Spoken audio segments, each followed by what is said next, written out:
Bonsoir, heureux de vous accueillir pour ce nouveau numéro du Clubhouse. En ce lundi, nous allons revenir largement sur la 27e journée de Ligue 1.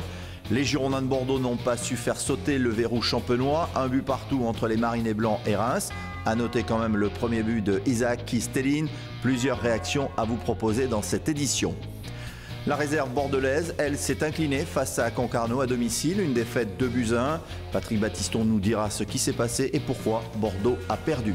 Et puis comme chaque lundi, un invité dans cette édition. Il s'agit aujourd'hui du président de la Ligue d'Aquitaine de football, Amador Carreras. Avec lui, nous ferons le point sur le football régional. On débute cette édition avec cette 27e journée de Ligue 1 et tout de suite, bien sûr, les résultats pour ceux qui auraient manqué les matchs de ce week-end. 22 buts ont été inscrits lors de cette 27e journée. On notera que le leader n'avance pas. Lyon a été battu à Lille 2-1. Marseille a chuté à domicile face à Caen 3-2. Et puis pas le moindre but entre Monaco et Paris 0-0 dans le match au sommet. Notez 3 victoires à l'extérieur. Caen à Marseille, on vient de le dire. Rennes à Amiens contre Lens 1-0 et Evian face à Metz, 2-1. Nous reviendrons sur les temps forts de cette 27e journée tout à l'heure avec notre expert du lundi, Philippe Farjon. Mais dans l'immédiat, ce qui nous intéresse, c'est la performance des Marinés Blancs tenus en échec à domicile. Un but partout, c'est Kiestelin qui avait ouvert le score sur un superbe centre de Wabi Kazri. Mais derrière, Gaëtan Charbonnier en fin de première mi-temps a égalisé. Ça sera d'ailleurs le score final. Un but partout, c'est pas forcément le résultat escompté.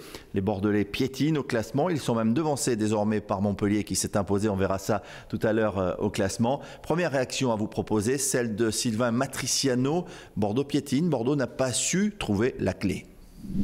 On n'a pas su les étirer, on n'a pas su les faire venir chez nous, on n'a pas trouvé les clés, la percussion, la vitesse dans notre jeu. La pelouse était lourde, était difficile, mais bon, c'est pas une excuse. On n'a pas trouvé la clé ce soir, donc il nous faudra aller chercher des points à l'extérieur dès la semaine prochaine. Est-ce que ça veut dire que dans ces circonstances, on porte trop le ballon justement ? Bon, on la porte trop, il nous manque un peu de vitesse dans notre jeu, il nous manque un peu de spontanéité, il nous manque un peu de largeur, un peu de profondeur aussi. Donc il nous manque beaucoup de choses en fait dans ce genre de match. Depuis quelques jours, depuis son arrivée, il est placé en tant que sentinelle devant la défense dans le système employé par Willy Sagnol, le système en losange. Il s'agit de Clément Chantôme. Nous l'avons rencontré après le match pour avoir son sentiment sur les difficultés girondines à domicile.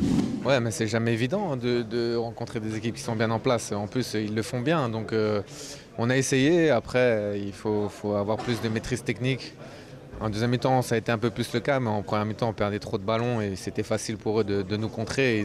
Ça n'a pas été compliqué, ils mettaient un ballon devant et ils ont des joueurs qui vont vite, c'est leur caractéristique. Après, faut régler ça pour les prochains matchs parce que c'est bien d'avoir une possession de balle, mais il faut qu'elle soit aussi efficace et c'est ce qu'on manque depuis ces 2 derniers matchs. 2 autres réactions à vous proposer, vous allez les entendre coup sur coup. Il s'agit du passeur Wabi Kazri, passeur sur le but de Isaac Kiestelin. Il a fait plutôt un bon match. Et puis également celle de Nicolas Maurice-Bellet, sa réaction, lui qui est rentré en cours de rencontre mais qui n'a pas pu influer sur le score final. Wabi Kazri, Nicolas Maurice-Bellet. Ouais, c'est 2 points de perdus parce qu'on avait à cœur de confirmer le bon nul à Rennes. Et ce nul, il se confirmait si on gagnait ce soir. On ne l'a pas fait, donc voilà, on est déçu de ne pas prendre les 3 points. Il y avait les intentions, mais vous n'avez pas trouvé la clé. Il y a ça, mais après, je pense qu'on aurait, en premier mi-temps, pu emballer un peu plus le match aussi. Après, on fait le plus dur, c'est de marquer. Après, voilà, on prend un but sur coup de pénalité où le coach à la causerie nous dit que voilà, qu'il faut faire gaffe parce qu'il peut marquer, pas que comme ça, mais voilà, c'est une clé pour eux et voilà, on se fait avoir. Sylvain Matriciano dit qu'il manque peut-être un peu de folie dans le jeu bordelais aujourd'hui. Je ne sais pas si ça manque un peu de folie. Après, à Rennes, on en a mis, on a eu des occasions aussi. Donc voilà, faut pas tout jeter non plus. Mais c'est vrai qu'on a vu des résultats. On a vu que Marseille a perdu, que Lyon a perdu. On avait à cœur de se rapprocher un peu plus d'eux. On ne l'a pas fait, mais voilà. Comme on dit, quand on n'arrive pas à gagner, il faut savoir pas perdre. On n'a pas perdu, on prend un point quand même. On gagne un point sur Marseille et Lyon, donc on est toujours là. Et il va falloir maintenant aller à Caen avec de bonnes intentions pour gagner.